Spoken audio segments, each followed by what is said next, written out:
I am Seema Kaushik and welcome back to this channel. और आज का हमारा टॉपिक रहने वाला है वर्किंग कैपिटल के अंदर मोटिव्स फॉर होल्डिंग कैश। देखो अभी तक हमने क्या किया है, वर्किंग कैपिटल का मीनिंग, उसके टाइप्स कौन कौन से हैं, डिटरमिनेंट्स क्या हैं, ठीक है, अप्रोचेस कौन कौन सी हैं और हम कहाँ से फाइनेंस कर सकते हैं अपने वर्किंग कैपिटल के लिए। तो ये चीजें हमने डिस्कस कर ली हैं। आज का जो टॉपिक है ये मोटिव्स फॉर होल्डिंग कैश और एक दो और टॉपिक हैं। आज हम पूरे के पूरे वर्किंग कैपिटल को फिनिश करेंगे और आज का जो टॉपिक है वो सबसे इम्पोर्टेंट है क्योंकि यहाँ से प्रीवियस ईयर में क्वेश्चन आए हुए हैं और नेक्स्ट मतलब आगे भी आने की 100% चांसेस हैं। तो इस लेक्चर को अच्छे से देखिए, मतलब इसमें 2-3 टॉपिक कराऊंगी मैं, उनमें से हर बार क्वेश्चन आया हुआ है तो आपके 2 मार्क्स, जोन से टॉपिक से भी आ गया क्वेश्चन तो 2 मार्क्स आपके पक्के हो जाएंगे।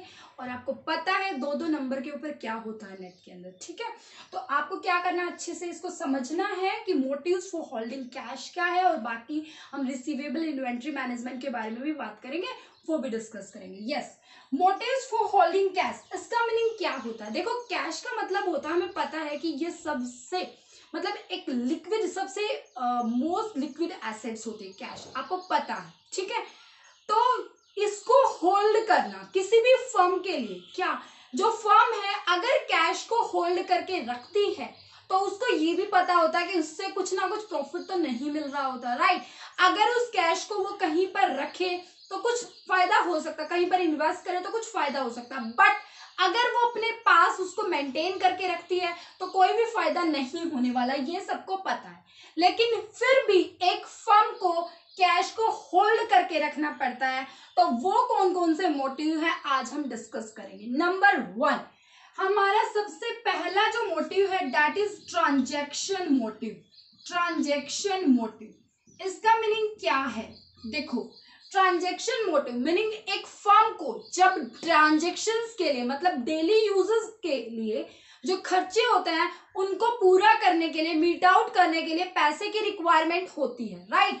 तो यहाँ पर ट्रांजैक्शन मोटिव का मीनिंग यही है कि जब मान लीजिए एक फर्म को इंटरेस्ट की पेमेंट करनी है या फिर किसी भी रॉ मटेरियल को जो वो खरीद कर लेके आई है तो उसकी पेमेंट करनी है, कुछ भी हो सकता है। तो जो ट्रांजैक्शन जो हमारे बिजनेस में डेली यूज में जो हमें पता है कि अब ये खर्चा आएगा तो पैसे की जरूरत पड़ेगी, उसके लिए एक फर्म जब कैश को मेंटेन करके चलती है तो उसको बोलते हैं ट्रांजैक्शन मोटिव। जैसे हम नॉर्मली अगर हम अपनी बात करें तो हमें पता है कि डेली हमें क्या करना है, कॉलेज में जाना है तो एक्टिवा लेके जाएंगे तो उसमें पेट्रोल डलवाना पड़ेगा, राइट।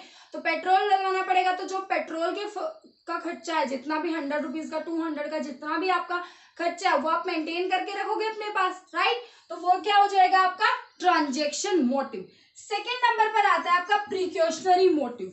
कौन सा आता है आपका, प्रिकॉशनरी। प्रिकॉशनरी मोटिव का मीनिंग क्या है, देखो जरूरी तो नहीं है कि आपका जो बिजनेस है वो स्मूथली रन चलता रहे, ठीक है। ऐसे ही जैसे मतलब बस आपको बस नॉर्मली अगर हम वही पेट्रोल वाली बात करें तो आपकी जो एक्टिवा है वो स्मूथली चलती रहे, जरूरी तो नहीं है ना, उसको पंचर भी हो सकता है, ठीक है, आपको कुछ भी हो सकता है, मतलब आप गिर भी सकते हो, टूट फूट भी सकती है वो एक्टिवा। तो जरूरी तो नहीं है कि बिल्कुल वो जैसे चल रही है वैसे ही चलती रहेगी, बस आपका खर्चा तो ओनली पेट्रोल का, नहीं, कुछ भी घटना घट सकती है इन फ्यूचर। अनएक्सपेक्टेड कुछ भी हो सकता है और उस अनएक्सपेक्टेड को किस तरीके से सोल्व आउट करना है उसके लिए भी आपको कैश की रिक्वायरमेंट पड़ती है। सेम वे में एक फर्म को प्रिकॉशनरी क्या हो सकता है, कुछ भी लॉकआउट हो गया, ठीक है, अब जैसे हो रखा है उस टाइम पर बैंक्स वगैरह ना खुले तो वहां पर उसके पास पैसा होना चाहिए ना फर्म के पास, या फिर हम कह सकते हैं स्ट्राइक वगैरह होगी, तो कुछ भी ऐसा हो सकता है कि जहां पर आपके पास अगर आप किसी दूसरे सोर्स से पैसा उठाना चाहो वो आपका ना आए, तो अगर आपकी फर्म के पास एक कैश को मेंटेन उन्होंने कर रखा है, कैश को अपने पास होल्ड करके रख रखा है, तो आप उस सिचुएशन से बच सकते हो। तो सेकेंड प्रिकॉशनरी मोटिव आपका क्लियर हो। थर्ड सबसे इंपॉर्टेंट और सबसे इंटरेस्टिंग, एक कितने अच्छे एग्जांपल से समझाऊंगी आपको, स्पेकुलेटिव मोटिव। स्पेकुलेटिव मोटिव क्या है,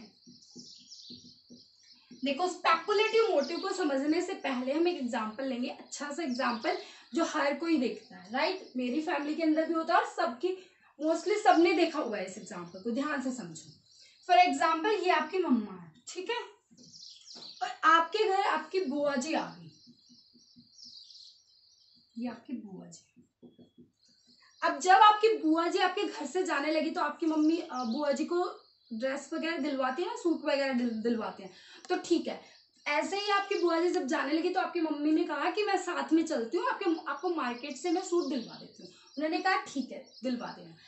अब वो आपकी मम्मा कहाँ पे गई, मार्केट के अंदर गई। आपकी मम्मा ने पहले ही ये सोच रखा था कि मेरे को ना 1000 रुपीज का सूट दिलवाना है, बस, इससे ज्यादा नहीं। तो उन्होंने क्या किया, अब हमें नहीं पता उन्होंने 1000 रुपये अपने पॉकेट में रखे या 4000 या 10,000 कितने रखे, लेकिन मन में सोच रखा था एक सूट दिलवाना है। यस, शॉपकीपर के पास गई, वहां पर मार्केट में जो सेलर था उसके पास गई, ये मार्केट में सेलर है, उनके पास गई और उनको बोला कि भाई साहब एक सूट दिखा दो हमें, 1000 रुपीज का एक हमें सूट लेना। उन्होंने क्या किया, सूट दिखा दिया।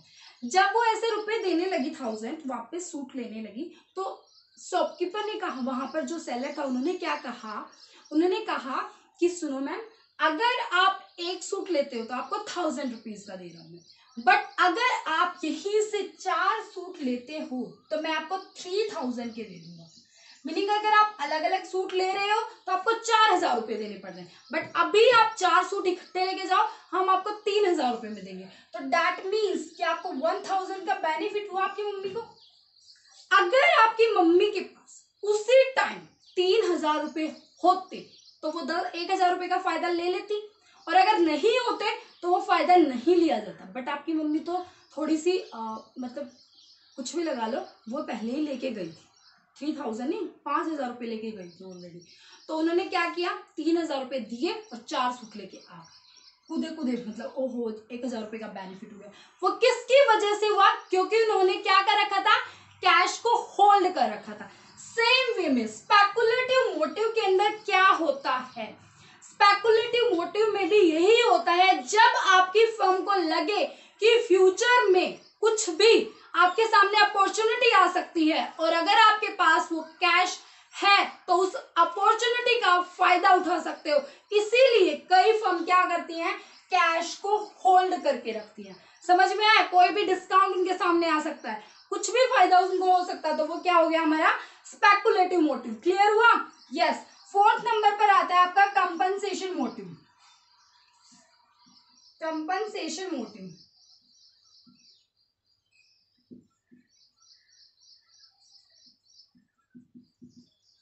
कंपनसेशन मोटिव क्या है, ये तो नॉर्मल है, कंपनसेट करने के लिए कैश को मेंटेन करके रखते हैं। जैसे जब हम बैंक में हम बैंक में अपना अकाउंट खुलवाते हैं, ठीक है, तो वो फ्री में है, मतलब जीरो बैलेंस से कोई नहीं खोलता, बट वैसे स्टूडेंट का खुल जाता है, और जो यहाँ पर एमडीयू के अंदर भी है, स्टूडेंट्स का खुल जाता है जीरो बैलेंस से भी। बट नॉर्मली जितना हमने देखा है, जो हमारे और बैंक्स होते हैं, वो किसी की 5000 लिमिट होती है, किसी की 25000 लिमिट होती है, ऐसे ही वो मतलब एक मेंटेन करके, कंपनसेट करके, मेंटेन करके चलता है, तो वो हमारा हो जाता है कंपनसेशन मोटिव।